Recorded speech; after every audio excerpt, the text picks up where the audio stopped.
Hey, good morning, everybody. Tim here, Rat Daddy Studios, checking in.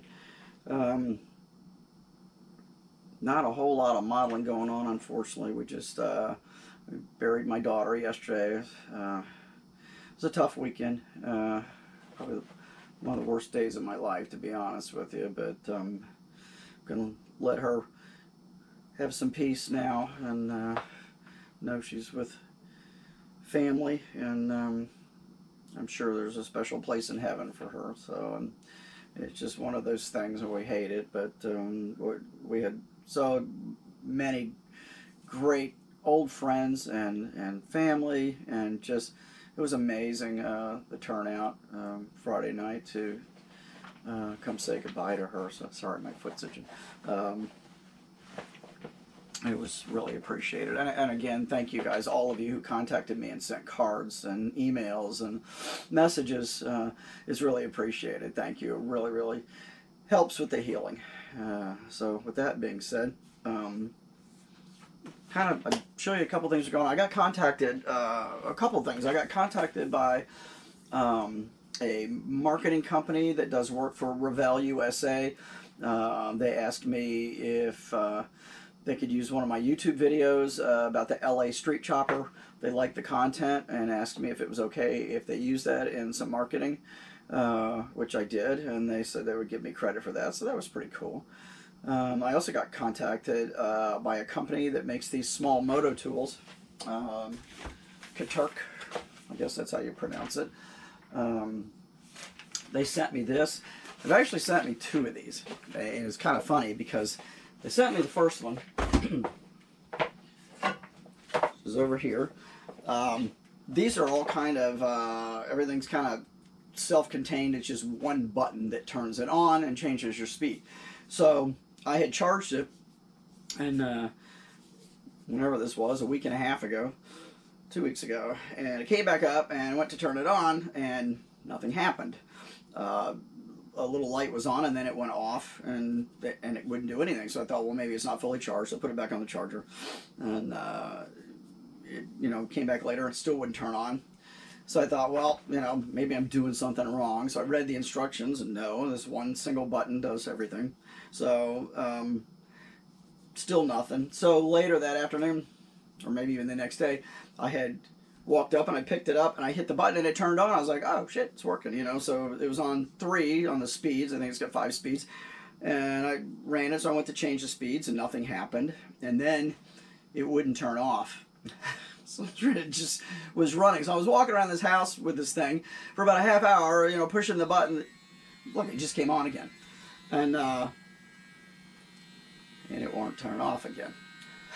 So I ended up, it kept running, so I thought, well, it was getting really hot on the end, and I thought, I'm not leaving this thing in my house, so I sat it outside. It was freezing cold that night, too, and I said sometime in the middle of the night it died a horrible death, I guess, but apparently it's zombie. It's back to life again. It's running, so, and again, it won't turn off. So I'm just going to sit this over here and let it die again. So anyway, I contacted the people and told them what was going on. And they apologized, and they sent me another one. So it comes, nice little box. And inside the nice little box is another nice little box. This little zipper bag thingy here. And it comes with, you've got your unit, and then your charging cord. It's got like a USB port on it. And then it comes with a nice little assortment of tools. For tips and stuff, and cutting tips and buffing pieces, so that's cool. And this one works, or it did, I guess. Oh, I guess I didn't charge this one all the way. Anyway, but it works.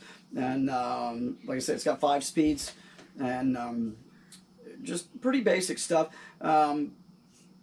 Just my observations right now. I haven't used it on any of my projects, but I think it would be good for buffing, that type of thing. I don't think it would do any really, really heavy cutting work and grinding work. It just doesn't have the horsepower. But it's nice. I love the fact that it's got like that ring of LED lighting around the end of it, which is really cool, so you can really see. And it's just a nice lightweight. I mean, you can hold it like a ballpoint pen.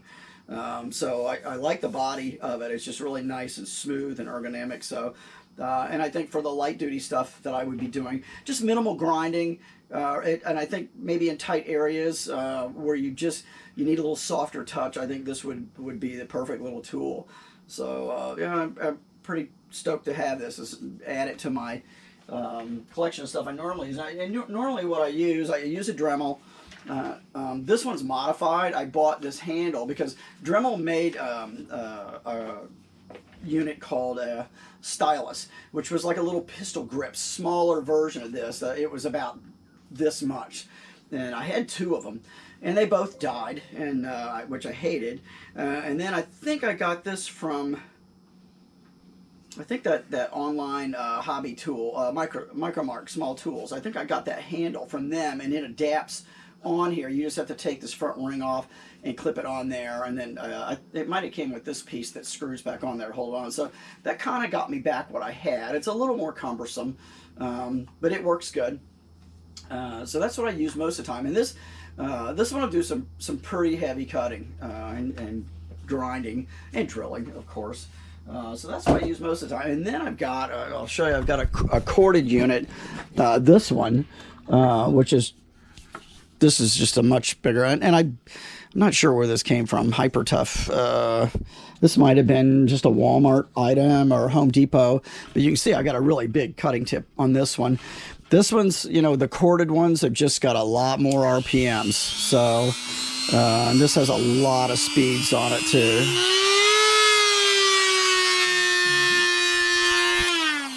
So that's what I use for the heavy duty stuff. If I'm cutting really big thick stuff, or if I'm cutting through metal or fiberglass, I'm going to use that one. So that one just stays here hanging outside by the bench. And I've actually got this.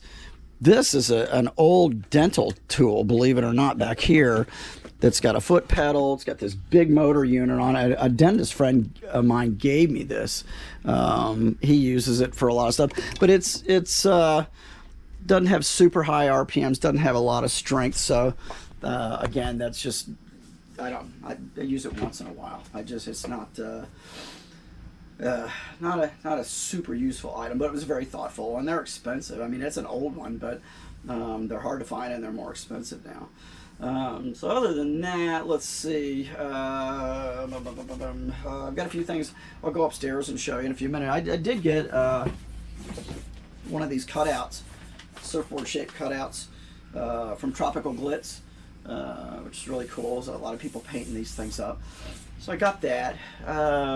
What else? I got some new targets for my BB pistol, and these are cool. These are the ones that when you shoot it, it shows a spatter, where you hit it, and then it comes with these blackout tapes that you can put back over the hole, so you can reuse it more than once. These are really cool. An Amazon item, but and I like to practice target shooting with my pistol, and I'm talking pellets and BBs. I've got real guns. I'm not a big gun fan. I don't carry all the time or anything like that. But this BB pistol, I showed it to you a few months ago. The BB pistol I got now is just badass. It's a Colt 18 shot, and that thing is deadly accurate. So I really like target shooting with it, just to kind of practice. So, show you something big I got back, sitting right here in front of me. I got my Minibike back. New motor. It's got a Predator motor on it.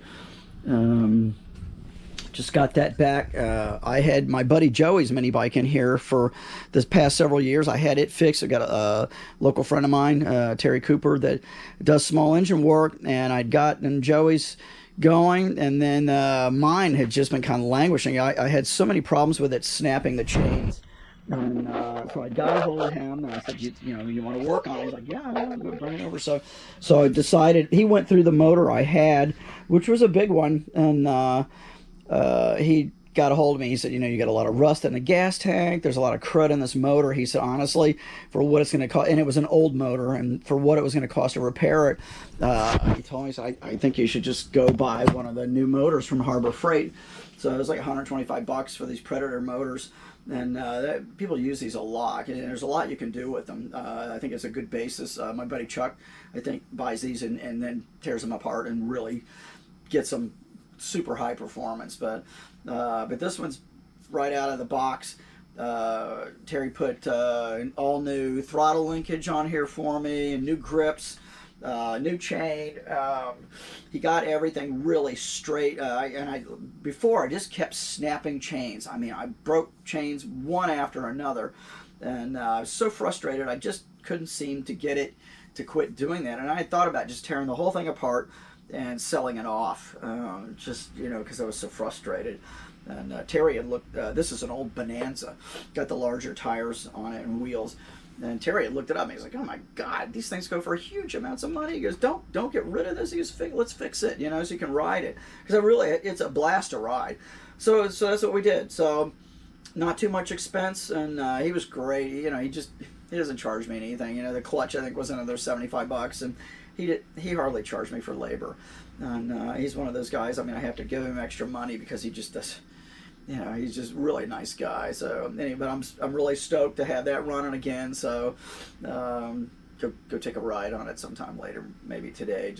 I'm trying to do stuff to just kind of keep busy. So cut some plastic this morning, and I'm going to clean my pool and just do a few things. I know it's Super Bowl Sunday, and probably a lot of you are going to be sitting in front of the sets today. I'm not a football fan. My kids are having a Super Bowl party. Ashley and her family, and they invited us all up to come up there so we can be together. Well, my son and my daughter and everybody's here right now, which is great. So good having all my kids here, because we've really needed them, and they've all been so helpful and just bent over backwards to help Deb and I out. So I'm glad we've got them. So anyway, all right, I'll go upstairs to the bench. I took the Cosmic Creep frame and stuff out this morning. I cut a plastic base for that this morning, and I've got to work on making some little supports, because that motor's so heavy in that chassis. I'm really afraid it's going to put a lot of strain on that front axle and that front end, because it's already wanting to sag a little bit, and that's partially my fault. It probably would have done it, but when I did the spindles, I sanded them out just a little bit too much, and I got a little bit too much play in there, so it's want to push my tires out, and I hate that. I'm wanting to keep them fairly straight. So it's just real easy to cut some plexi. I've got a lot of the acrylic or clear and colored plexiglass or acrylic tubing, and I'm just going to cut some of that and build some little supports just under the frame. And I did that with that big Corvette too, because the weight is definitely an issue when you're using these gigantic 3D printed motors. So I'm going to do that maybe today and get that kind of just set up. So we'll go up there. We'll take a look at that. So all right, be right back. All right, so back inside, so you can see what's sitting here on the bench. So I cut this plexi base this morning. I get this from a company here in Florida. Really great service, great prices. So I cut this sheet to fit the Cosmic Creep. I've got another big display case coming from Temu, believe it or not, which is where I got the one for the 8th scale Corvette from, that this will go inside of eventually. So, but yeah, I love how this stuff just glows. I mean, I've got the light on now, but even without the light on, it just kind of glows on its own. It picks up any inherent light and just lights up on the edges. So I put these little clear feet under here to keep it from sagging, and it looks like I'm going to have to put some back here where the tires are actually sitting, because it's actually bowing it already. It's just, there's just so much weight to this thing. So anyway, so that's what's going on. My son got me this, one of the cartooned rigs, semi-rigs. It's a car hauler. I think that's a really cool piece. I have been looking for these, and you just can't find them anywhere around here. My son actually, I think he really wanted to keep it, but he gave it to me because he knew I liked it. So I'm kind of looking for one for him, but just can't hardly find this stuff around here. So anyway, yeah, so that's pretty much just what's sitting on the bench. I am actually out there airbrushing the last few parts for the 12th scale, the futuristic show rod. So that's going to probably come together here this week. I'll get the last 3 or 4 parts on there and call that a wrap on that one. Yeah, so that's about it. And I can't remember if I showed you guys this one or not. I found that a couple weeks ago with the B&M shifter logos on it. That was hard to pass up, so I picked that one up. Anyway, all right, so that's it for now. Gonna wrap this up. It's getting a little long-winded. So hopefully see you guys again sometime soon with the finished Lindbergh show rod and maybe a little more progress on the Cosmic Creep. So thanks for coming by. Thanks again, everybody, for all your support, and we appreciate it, and I'll see you again soon.